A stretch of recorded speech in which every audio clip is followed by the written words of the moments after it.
Hi friends, പുതിയൊരു വീഡിയോയിലേക്ക് എല്ലാവർക്കും സ്വാഗതം. നമ്മൾ ഉണ്ടാക്കുന്നത് ഒരു സ്നാക്സാണ്. അപ്പോൾ 2 നേന്ത്രപ്പഴം ഉണ്ടെങ്കിൽ നമുക്ക് ഈവനിങ് ടൈമെല്ലാം നല്ല കഴിക്കാൻ പറ്റുള്ള നല്ലൊരു സ്നാക്സാണ്. അതേപോലെ തന്നെ ഇഫ്താറിനെല്ലാം കഴിക്കാൻ പറ്റിയിട്ടുള്ളതാണ്. അപ്പോൾ അതിന് വേണ്ടിയിട്ട് ഞാനിപ്പോൾ ഇവിടെ ഒരു പാനിലേക്ക് 1 ടേബിൾ സ്പൂൺ അളവ് നെയ്യ് ചേർത്തിട്ടുണ്ട്. അതൊന്ന് ചൂടായി വരുന്ന സമയത്ത് 2 നേന്ത്രപ്പഴത്തെ ഞാൻ കട്ട് ചെയ്തിട്ട് ഇതേപോലെ എടുത്തിട്ടുണ്ട്. അത് ഇതിലേക്ക് ചേർത്ത് കൊടുത്തിട്ട് ഒരു സൈഡ് നല്ലോണം ഒന്ന് നെയ്യിലൊന്ന് നല്ലോണം ഒന്ന് വഴറ്റിയ ശേഷം തിരിച്ചിട്ട് കൊടുത്തിട്ട് ഇന്നൊരു സൈഡും അതേപോലെ ഒന്ന് നെയ്യിൽ തന്നെ ഒന്ന് മൂപ്പിച്ചെടുക്കുക. അതിനുശേഷം നമ്മൾ എടുത്ത് വേറെ പാത്രത്തിലേക്ക് മാറ്റി കൊടുത്തിട്ടുണ്ട്. ആ നെയ്യിൽ തന്നെ വീണ്ടും കുറച്ച് ഞാൻ ഒരു 4 ബ്രെഡ് കട്ട് ചെയ്തിട്ട് അതിലേക്ക് ചേർത്തിട്ടുണ്ട്. അത് ചെറുതായിട്ട് അതിലൊന്ന് ആ നെയ്യിൽ തന്നെ ഒന്ന് ചെറുതായിട്ടൊന്ന് ചൂടാക്കിയെടുത്ത് മാറ്റി വയ്ക്കുക. ഇനി ഞാനൊരു പാത്രത്തിലേക്ക് 2 മുട്ട ചേർത്ത് കൊടുക്കുന്നുണ്ട്. അതിനുശേഷം മധുരത്തിനനുസരിച്ച് പഞ്ചസാര ചേർത്ത് കൊടുക്കുക. ഞാനൊരു 3 ടേബിൾ സ്പൂൺ ചേർത്തിട്ടുണ്ട്.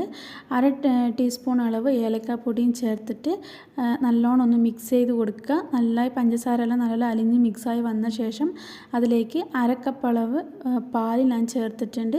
ചേർത്ത് കൊടുത്ത് അത് നല്ലോണം ഒന്ന് മിക്സ് ചെയ്തെടുത്ത ശേഷം നമ്മൾ ആദ്യം റെഡിയാക്കി വെച്ചിട്ടുള്ള ബ്രെഡ് അതിലേക്ക് ചേർത്ത് കൊടുക്കുക. അതിനുശേഷം നമ്മളെടുത്ത പഴത്തിൽ നിന്ന് ഞാനൊരു 1/4 ഭാഗം ചേർത്തിട്ടുണ്ട്. കുറച്ച് മാത്രം എടുത്ത് വെച്ചിട്ടുണ്ട്.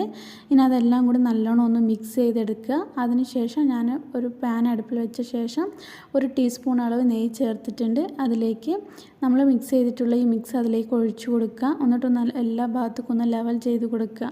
അതിനുശേഷം നമ്മൾ ബാക്കി വെച്ചിട്ടുള്ള ആ പഴത്തിൻ്റെ അത് നമ്മതിൻ്റെ മുകളിൽ ഇതേപോലെ ഒരു ഡെക്കറേഷന് വേണ്ടിയിട്ട് ഇതേപോലെ ഒന്ന് വെച്ച് കൊടുക്കുക എല്ലാ ഭാഗത്തും. അതിനുശേഷം കുറച്ച് കാഷ്യൂനട്ട് ഞാൻ ചേർക്കുന്നുണ്ട്. ഇത് ഓപ്ഷനിലാണ്, നിങ്ങൾക്ക് വേണമെന്നുണ്ടെങ്കിൽ മാത്രം ചേർത്ത് കൊടുക്കുക.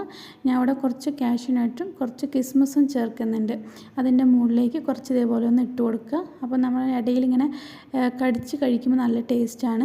അപ്പോൾ വേണമെന്നുണ്ടെങ്കിൽ മാത്രം നിങ്ങൾ ചേർത്ത് കൊടുത്താൽ മതി. ഇല്ലെങ്കിൽ നിങ്ങളുടെ അടുത്ത് വേറെ ഏതെങ്കിലും നട്ട്സ് ഉണ്ടെങ്കിൽ അത് ചേർത്ത് കൊടുത്താലും മതി.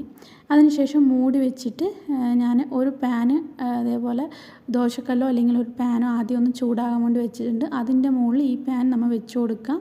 വെച്ച് കൊടുത്തിട്ട് നിങ്ങൾ ആ കല്ല് നല്ലോണം ചൂടായ ശേഷം ലോ ഫ്ലെയിം ഇട്ടിട്ട് നല്ലോണം കുക്ക് ചെയ്തെടുക്കണം. അപ്പോൾ നിങ്ങൾ അടിയിൽ വെച്ചിട്ടുള്ള പാന് നല്ല ചൂടായ ശേഷം ലോ ഫ്ലെയിമിലിടുക. ഒരു 15 മിനിറ്റ് ലോ ഫ്ലെയിമിലിട്ടിട്ട് കുക്ക് ചെയ്തെടുക്കുക. അതിനുശേഷം നമ്മളൊന്ന് മൂടി തുറന്ന് നോക്കുമ്പോൾ അതിൽ നമ്മളൊന്ന് കൈയൊന്നങ്ങനെ തൊട്ട് നോക്കുക. നമ്മുടെ കയ്യിൽ ഒട്ടാണ്ട് വരും. ആ സ്റ്റേജിൽ നമ്മൾ ഇതേപോലെ ഒരു പ്ലേറ്റ് അതിൻ്റെ മുകളിൽ വെച്ചിട്ട് തിരിച്ചിട്ടിട്ട് ഞാൻ വീണ്ടും ആ പാനിലേക്ക് തന്നെ വെച്ച് കൊടുക്കുന്നുണ്ട്. ഇതേപോലെ ഞാൻ ഇട്ട് കൊടുക്കുന്നുണ്ട്. അതിലേക്ക് വെച്ച് കൊടുത്ത ശേഷം വീണ്ടും നിങ്ങളൊരു 10 മിനിറ്റ് ഒന്ന് ലോ ഫ്ലെയിമിലിട്ട് ഒന്ന് കുക്ക് ചെയ്തെടുക്കുക. അതിനുശേഷം ഞാനതെടുത്ത് മാറ്റിയിട്ടുണ്ട്.